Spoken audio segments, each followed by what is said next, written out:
Salut les potes, après avoir dépensé plusieurs milliers d'euros dans des cartes Pokémon, je me rends enfin compte des erreurs que j'ai faites et de comment est-ce que j'aurais pu améliorer ma collection et comment est-ce que j'aurais pu économiser un petit peu plus de sous sur le trajet. Pour ma part, j'ai acheté des boosters en me disant que j'en trouverais peut-être plus ou que le prix allait monter et du coup je voulais vraiment à tout prix tout avoir directement. C'est un peu moins le cas maintenant parce que j'ai un peu fait n'importe quoi. Et dans cette vidéo, je vais vous expliquer comment collectionner sans se ruiner malgré la hype. Pour commencer, il est important d'identifier quel type de collectionneur est-ce que vous êtes. Le plus important, c'est de se fixer un but. Pourquoi, vous allez me dire? Parce que si vous n'avez pas d'objectif, vous allez juste acheter, acheter, acheter pour tout avoir, comme moi, et à la fin, vous retrouvez avec beaucoup de cartes, beaucoup de doubles, beaucoup de choses qui ne servent à rien. Personnellement, j'avais recommencé en 2021 avec les séries Clash des Rebelles, Voltage éclatant, et j'achetais vraiment de tout, de tout, de tout. Après avoir trop dépensé, je me suis juste dit, qu'est-ce que je fous? J'ai vraiment utilisé quelques milliers d'euros tellement vite, c'est parti trop vite, c'était un peu pour moi comme un jeu d'argent et j'étais simplement en train d'ouvrir bêtement. Après avoir fait une pause de 3 ans, j'ai repris avec la série Five Paradox et j'ai surkiffé cette série. Ça m'a complètement remis dedans, je pouvais voir évidemment la carte de Groudon, la carte de Rigilune, enfin les cartes étaient incroyables. Le problème c'est que j'ai tellement kiffé cette série que je me suis encore dit, punaise, j'ai vraiment envie de master set tout ça. Et qu'est-ce que ça veut dire de master set? Ça veut évidemment dire d'avoir toutes les cartes communes, peu communes, rares, reverse, AR, SAR et Gold. Ça veut dire vraiment tout avoir. Mais au final, ce qu'il faut se dire, c'est que ça coûtait beaucoup trop cher. En ce qui concerne Five Paradox, c'est que j'ai réussi à la finir, mais le problème, c'était toutes les autres que je voulais faire. Tout ce qui touche à du récent est encore plus ou moins abordable, on va dire. Il y a des choses qui montent très vite, il y a des choses qui le sont un petit peu moins. Mais en ce qui concerne les séries précédentes, bon courage pour Master Set tout ça. Du coup, vu que ça coûtait super cher, qu'est-ce que je me suis dit? En ce qui concerne les séries un petit peu plus anciennes, pourquoi ne pas économiser un petit peu plus, acheter un petit peu moins, mais acheter des cartes que j'aimais ou que j'affectionnais particulièrement. Je sais que certaines personnes, par exemple, vont juste collectionner des cartes gradées, que ce soit PSA ou PCA ou n'importe quoi. Vous faites le choix en note de 7, 8 ou 10. Il y en a qui font ça. En termes de budget, c'est pas trop mal. Au moins, ils sont sélectifs sur les cartes qu'ils veulent et ils savent qu'ils mettent une certaine quantité d'argent pour vraiment avoir un truc qu'ils veulent en particulier. Il y en a d'autres comme moi qui, par exemple, vont vouloir collectionner juste un type de Pokémon. Pour ma part, ça risque d'être la Cisaiox. En termes de budget, c'est pas trop cher, du coup, ça va pour l'instant. Je sais qu'il y en a d'autres qui font toujours les Dracofeu, les Pikachu, mais en termes de sous, ça monte très vite. Ce qu'il faut savoir, c'est que les budgets du coup risquent de varier selon le Pokémon que vous voulez collectionner. Pour ma part, j'ai envie de collectionner les cartes de Cisaiox parce que c'était un Pokémon que je pouvais pas avoir à l'époque. Et du coup, c'est vraiment un truc que je désirais énormément. Ça me rappelait du coup de la nostalgie, le fait que le Pokémon soit beau, les cartes étaient belles, et surtout, là maintenant j'ai dans un binder, j'arrive à les collectionner, alors qu'à l'époque je ne pouvais pas. Certains vont avoir envie de collectionner par exemple des Dracofeu, il y en a d'autres qui vont vouloir commencer des Pikachu, des Rayquaza. Je suis désolé, en termes de budget, c'est pas pareil. C'est vraiment pas pareil. Ça peut monter à quelques dizaines, milliers, voire 200, 300, 400, 1000 euros, je sais pas, mais ça peut monter très vite. Après avoir décidé de ce que vous voulez faire, qu'est-ce que vous voulez acheter? Pour ma part, vu que mon objectif c'est de master set toutes les séries Écarlate et Violette, ce que je peux vous dire d'acheter, ou en tout cas moi personnellement ce que je me dois d'acheter, c'est ça. Les ETB. ETB du coup, Elite Trainer Box ou coffret dresseur d'élite en français. À l'intérieur, on peut retrouver 9 boosters, des sleeves, mais surtout un petit carnet où à l'intérieur, on peut trouver toutes les cartes de la série. Évidemment, vous allez me dire, ah mais c'est dur à trouver, etc. Vous pouvez trouver encore cet objet à environ 70 euros, 70, 80. Au-delà de ça, en général, je vous dis, laissez tomber, passez votre chemin. Ça risque d'être un petit peu cher. Je sais que par exemple pour la série EV7, j'arrive encore à en trouver un petit peu à 70 euros. J'ai aussi réussi à trouver Aventure Ensemble à 70 euros. Et par contre, pour les autres, c'est vrai que les prix sont montés assez vite, soit parce que ça a duré dans le temps et du coup, il n'y en a plus, soit vraiment à cause du scalping et des gens du coup qui achètent pour revendre 2 fois la valeur. Bref, en tout cas, c'est l'un des objets les plus versatiles. À l'intérieur, on pourrait trouver vraiment tout ce qu'il faut, que, comme je vous l'ai dit, que ce soit booster, sleeve, et même si vous voulez jouer à l'intérieur, vous avez tout le nécessaire. Pour ma part, vu que mon objectif c'est de master set, évidemment, j'aurais besoin de ce petit carnet, mais j'aurais surtout besoin de plus de boosters. Alors là, du coup, je vais vous conseiller un truc un petit peu plus cher que vous pouvez trouver de temps en temps dans les bureaux de tabac, que ce soit dans les kiosques ou même du coup dans les magasins spécialisés. Ce sont des displays de cartes Pokémon. À l'intérieur, on peut y trouver 36 boosters. Ces 36 boosters, Dieu sait qu'on peut faire beaucoup de choses. Quand je commence à chaque fois une nouvelle série, j'essaye toujours d'avoir 2 displays. À l'intérieur de 2 displays, du coup, j'espère avoir des cartes un peu plus rares, mais ça me permet surtout d'avoir un maximum de cartes communes, peu communes, reverse, pour pouvoir faire un master set. Évidemment, on peut trouver ces displays assez chers, comme un peu moins chers. Là, pour le coup, pour Aventure Ensemble, j'ai réussi à en trouver à 210 euros, entre 210 et 230 euros. Le problème, c'est que parfois en précommande, ça peut monter très haut. Ce que je peux vous dire, c'est que au-dessus de 240 euros, n'achetez pas, ça en vaut pas la peine. En tout cas, ça risque d'être un petit peu trop cher. Sauf si l'item est bien scellé ou etc. Ou sauf si c'est vraiment des séries qui datent d'il y a très longtemps. Sinon, c'est trop galère. Si votre budget est un petit peu plus serré, ce que je peux vous conseiller, c'est d'acheter aussi les bundles. Du coup, des bundles, c'est quoi? C'est des petites boîtes comme ça qu'on peut trouver avec 6 boosters à l'intérieur. Vous n'avez pas tout ce qui est goodies, etc.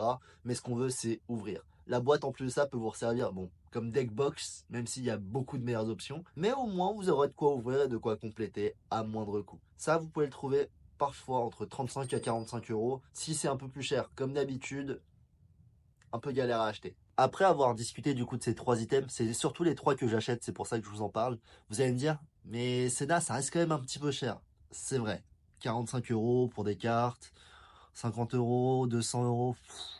C'est vrai que ça fait cher. Du coup, qu'est-ce que je peux vous recommander? Eh bien oui, comme vous le savez, achetez vos cartes à l'unité.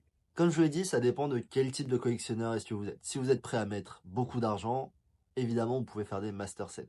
Si par exemple, vous avez vraiment juste un ou deux Pokémon que vous préférez, si vous en foutez royalement de tout ce qui est cartes communes, peu communes, etc., je le comprends parfaitement. Achetez juste les AR, les SAR, faites vraiment la collection que vous voulez. Du coup, rien de plus simple que d'acheter les cartes à l'unité. Pourquoi? Parce que mine de rien, ouvrir des boosters, c'est un peu un jeu d'argent. Je vais vous donner un exemple simple. On va essayer de prendre la Lily et Mélofée sur la dernière série qui est sortie. Actuellement, elle coûte, on va dire, environ 180 euros. Je vous dis ça au pif. J'avais souvenir que c'était à peu près dans cette tranche-là. On va acheter une display. Dans cette display, on va dire qu'elle vous a coûté 200 euros, 220 euros, ce qui est le prix de base, et etc. On va ouvrir cette display-là, et peut-être qu'à l'intérieur, on ne la trouvera pas. Du coup, vous allez peut-être vous retrouver avec beaucoup de cartes que vous ne vouliez pas, et même pas choper la carte que vous vouliez. Alors que là, du coup, vous allez dépenser 200 euros, vous allez directement avoir la carte que vous voulez, sans avoir à vous encombrer de tout ce que vous ne vouliez pas. Acheter une carte à l'unité, c'est un peu avoir la garantie, sans avoir du coup à gamble à chaque fois vos sous, à parier vos sous, que vous allez tomber sur la carte que vous voulez. Moi, j'ai fait un petit peu trop d'erreurs et du coup, c'est un peu pour ça que du coup, j'achète beaucoup à l'unité. Par exemple, pour la série Aventure Ensemble, ceux qui m'ont suivi un petit peu sur les vidéos, vous avez bien vu, j'ai fait 1000 euros d'ouverture, j'ai eu aucune carte alternative, aucune carte gold. Ah, j'aurais mieux fait de les acheter à l'unité. Soyez patient.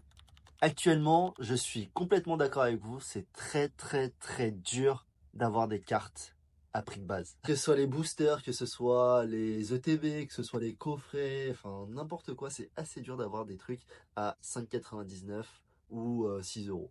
Il y a beaucoup de demandes, les offres ne suivent pas, il y a beaucoup de revendeurs en plus, du coup de scalpers et etc. Et surtout, il n'y a pas beaucoup d'offres en fait. Du coup, lorsqu'on voit un produit, j'avoue qu'on peut avoir cet effet de FOMO, du coup Fear of Missing Out, qui vous fait avoir envie d'acheter directement un produit lorsque vous le voyez, même si parfois il est un petit peu plus élevé en termes de prix. Ça va faire qu'on va du coup sauter sur l'occasion et acheter à tout prix ce produit. On a eu beaucoup cet effet-là avec Évolution Prismatique quand elle est sortie, parce que les Evoli, tout ça, ça coûte cher, ça coûte cher. Vous avez des cartes qui coûtent quelques milliers d'euros. Donc les personnes vont acheter nécessairement les objets pour ensuite les revendre. Et nous, quand on va le voir, on va se dire, mais il n'y a pas assez de produits, qu'est-ce qu'on va faire? Du coup, on va l'acheter. Et en fait, c'est ce qui s'est passé. Beaucoup ont acheté à prix très élevé. Du coup, vous allez me dire, mais pourquoi est-ce que vous me dites, soyez patient? Parce que Pokémon Company font quand même parfois le nécessaire, même si c'est vrai que là actuellement, il y a eu un très gros boom, que ce soit à cause de Pokémon Pocket ou encore des différents sets qui étaient quand même très hype. Mais sinon, on pouvait se dire qu'ils avaient sorti par exemple le dernier set Évolution Prismatique au fur et à mesure. Ils avaient par exemple sorti les coffrets posters, les coffrets classeurs ou même les tripacks d'abord. Puis ensuite, on a eu les ETB, puis ensuite, on a eu les mini-tins. Et à la fin, on a eu les bundles. Lorsqu'on trouvait tous les coffrets au tout début à prix doublé, bah, je suis désolé, mais les scalpers, ils avaient pris tout ça et à la fin, ils leur vendaient au double du prix. Au début, ça partait un petit peu, sauf qu'au bout d'un moment, les gens, ils ont compris, ils sont pas bêtes, ils ont plus d'argent. Paf, il y en a plus. Et là, actuellement, les prix, ils ont redrop. Tout comme vous avez pu le voir, on peut encore trouver des produits sur le marché et avec des prix qui descendent au fur et à mesure. Quels sont les autres moyens pour encore trouver du Pokémon à prix plus ou moins réduit? En fait, de temps en temps, comme je vous l'ai dit, il y a des restocks. Il y a quelques grosses surfaces, des petits tabacs ou etc. qui arrivent à rechoper du coup des cartes Pokémon. Et vous pouvez du coup aller jeter un coup d'œil au rayon jouets au fur et à mesure lorsque vous faites vos courses ou lorsque vous vous baladez comme ça pour la journée. Je sais que dans les tabacs, du coup, on a reçu pas mal de EV1, EV2 et aussi surtout du EV8. Si vous sortez pas trop, vous avez toujours certains sites sur lesquels vous pouvez faire des précommandes où vous pouvez essayer de trouver des items à prix de base.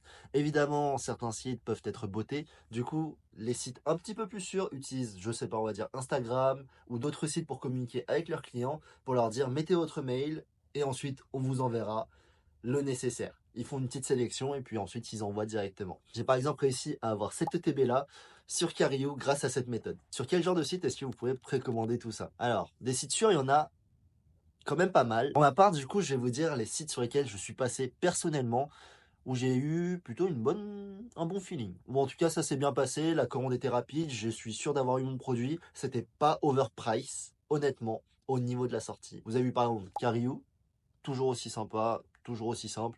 Beaucoup de demandes par contre, du coup faites attention, ça part très très vite. Pokéseller, pour du japonais ou etc. C'était super sympa, ils font de temps en temps des promotions aussi.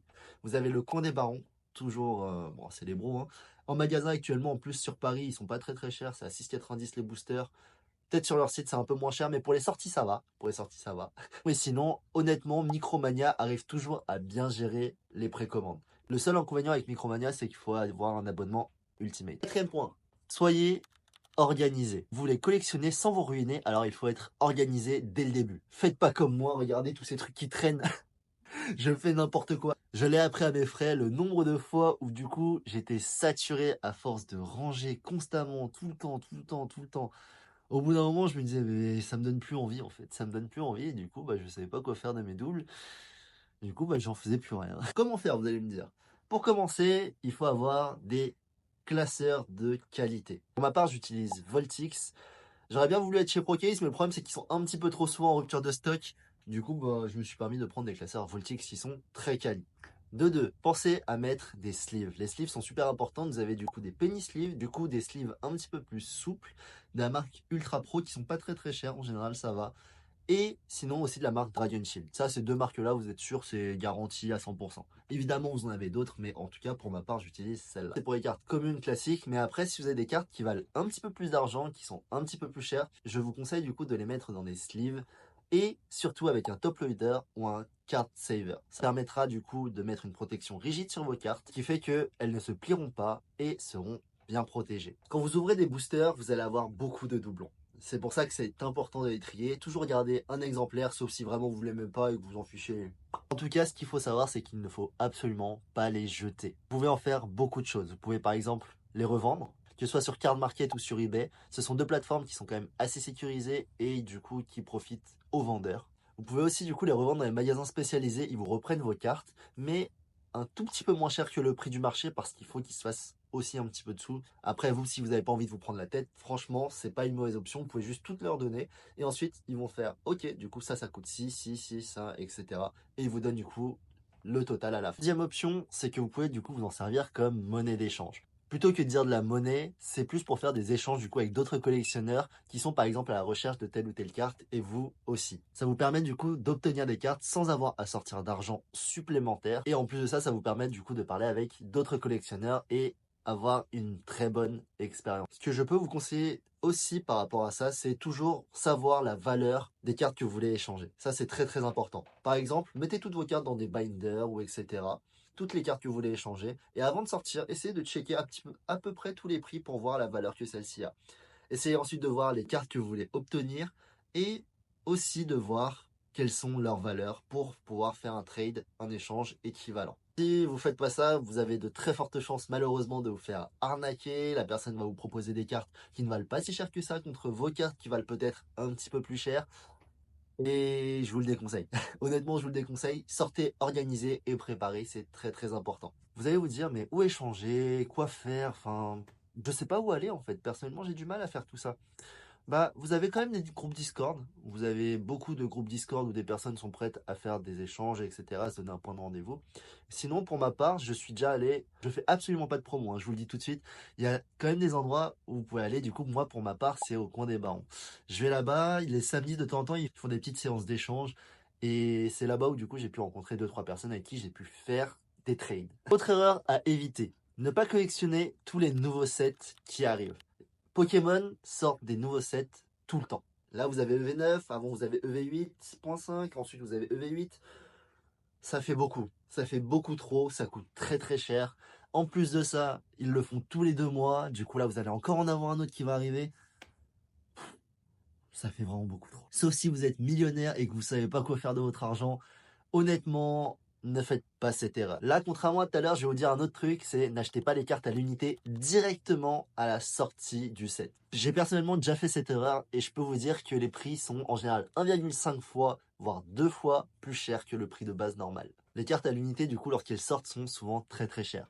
Les gens spéculent, mais ce qu'il faut savoir, c'est que le marché se régule. Attendez en général 2 à 3 semaines. C'est à peu près le temps qu'il faut pour que les cartes commencent à drop un petit peu de prix et surtout que le marché se stabilise. Parce qu'au début, les gens vont ouvrir, vont se dire est-ce que je la garde, est-ce que je la garde pas. Ils vont voir les prix, ils vont ensuite le mettre et ensuite les prix vont drop. Plus il y aura de cartes sur le marché, plus les prix vont drop. Aventure ensemble, on a pu voir que les alternatives ont énormément drop en prix. J'ai personnellement du coup acheté la Zoroark à 150 € et maintenant, je la vois à 100 euros, 110 euros. Enfin, c'était mon erreur. Maintenant, je le sais. Et même maintenant, je fais encore des erreurs. Punaise. Bref, n'ayez pas peur que les cartes disparaissent, ce sera pas le cas. Vous avez beaucoup, beaucoup de production. Poké Company, en plus, sont en train de faire encore et encore beaucoup de reprints. Il y aura des milliers de copies. Alors, fixez-vous un budget, soyez patient, dépensez pas directement en vous disant que j'aurai plus jamais cette carte où les prix vont monter d'un coup. Ça prend vraiment un petit peu de temps avant que le prix ne commence à monter. Donc fixez-vous un budget et essayez de le tenir. C'est vraiment le plus important pour votre portefeuille. N'oubliez pas l'essentiel, collectionner les cartes, c'est censé être drôle, être un moment convivial, partager du temps avec d'autres personnes, obtenir du coup de belles expériences, des souvenirs et surtout partager sa passion. Merci à tous d'avoir regardé, c'était Senna et je vous dis à la prochaine.